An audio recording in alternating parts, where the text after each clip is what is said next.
Hello and welcome to Virginia Wines Through the Years. We are here at beautiful Ingleside Winery, and we have with us Doug Flimmer, who's the owner here. Doug, thank you for opening up this beautiful place. Great to have you come down. Yeah, this is awesome. I look around and I get thirsty, Doug. That's what we hope. So what we're going to do today, and Doug, you're the perfect guy for this. I heard you were the father of Virginia wines, or the grandfather of Virginia wines, something like that. Walk us through the history and how we went from literally nothing to number 5 in the nation, which is pretty remarkable. Exactly, it is, and we still can't believe it today. When we started Ingleside in 1980, there were 8 wineries in the whole state of Virginia. Now we're talking 280 or 90 wineries. So it's been a real phenomenal growth.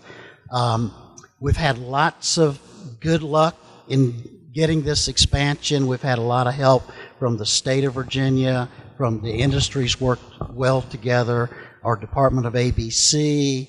Everybody's come together, the Virginia Tech, and all of the support that they have given to the industry. So you wonder, why is this happening in Virginia after all of these years? Because you have to go back to Thomas Jefferson days. He tried to grow grapes in Virginia and wasn't successful. So how are we able to do it today? Well, it's a lot of things, but technology is probably the biggest driver of all of this growth.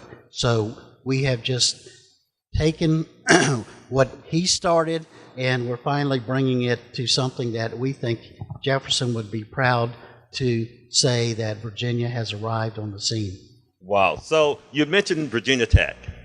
Talk to us a little bit how that relationship works.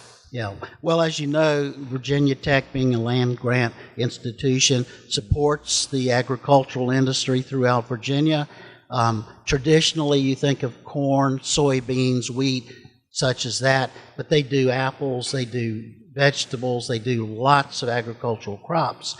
And now that grapes has become of interest, they were convinced that it could be an area that they should get involved with, and they have done that both from the growing of grapes into the making of wine, and they've helped all of us small wineries. You know, we all started out mom and pop, and basically the Fredericksburg Area Wine Festival participants, which we're here celebrating today, all started. This used to be a dairy barn, as a matter of fact. Really? So a lot has happened, but Virginia Tech has really helped propel us into the forefront. So talk about that. You brought that up. This used to be a dairy farm. What went into that process of going from a dairy farm to a winery? Both liquids.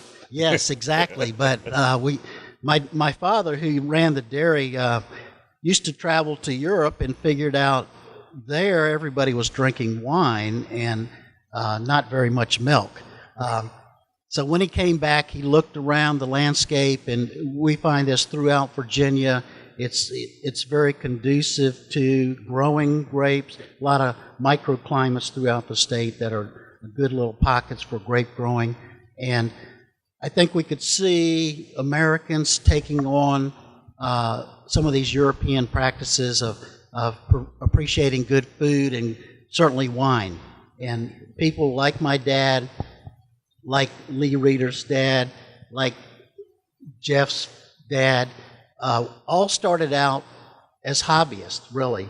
They were going to do this, thought it was a nice thing to do, and then these mom and pops turned into businesses, and luckily we're all still operating 20 and 30 years later. So awesome.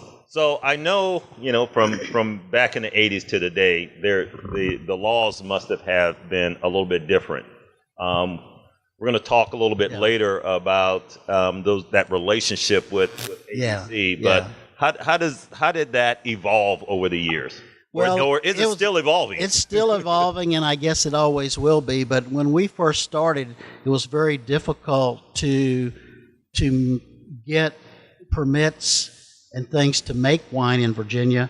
and we actually came out with a Virginia Farm Winery law specifically for Virginia wineries who wanted to grow their own grapes and make wines. And that's been continuing to change. We've gone back to the ABC for their help in bringing, let's say, the alcoholic beverage industry into the 21st century. As you know, in this country was in a period where there was no alcohol allowed, right. And we know that didn't work, and now we're working with them, changing laws to make it beneficial for both the consumer and the producer, and I think it's going to continue to move forward and be beneficial to the state as well as the consumers. So I have a farm, or I have some land, and I want to get into winery. I want to get into winemaking. Mm-hmm. What is that process like?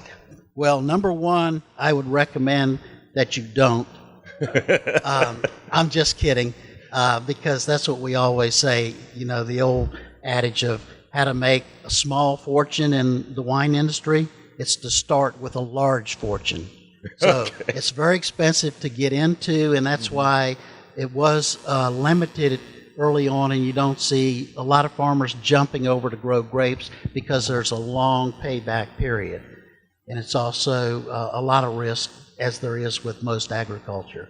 But if you have a good property and you can get help both from those of us that have been in the industry and also Virginia Tech, and look at your land, look at your property, and see how it would be conducive to grapes, and then you could be off and running, and we'd love to have you. So I'll just come visit you. Okay. Well, that's what my dad said after all these years. You know, he said, I think it would have been a lot easier just to go to the grocery store to get my wine.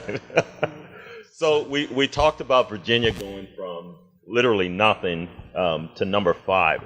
Is there a scoring body, or how's that process? What goes into that? Well, naturally, in the United States, the West Coast has long been known as sort of the leaders in the grape and wine industry. Their right. climate is much more conducive to growing grapes. But we discovered back in the 60s and 70s through experimentation that with the new technology, the new techniques, new equipment, we could be successful in growing grapes on the East Coast. And Virginia has done well because we are situated not too far north, not too far south, for the temperatures to be moderate enough that we can grow the varieties that make the best quality wine. So Virginia has, after the West Coast, become a leader in wine production on the East Coast. And even though it's still difficult, again, Virginia would be a great place for you to start your winery when you're ready, as opposed to further south or further north where the temperatures may not be as suited for grape growing. So it's temperature, it's soil, it's humidity, yeah. All that combination yes. goes into making Virginia a yes. unique place to yes. grow wine. And not everywhere in Virginia would be conducive either. So those things we're learning, still learning. I mean, look at the European countries and their industry. It's generation after generation after generation of experimentation, learning, knowing what works and what doesn't. And we're still going through that process here. So you mentioned that. How often do you guys kind of get together and say, hey, Bob, I'm having a problem with my vineyards here. Well, we have a lot of associations, meetings and things, both for winemaking and for grape growing.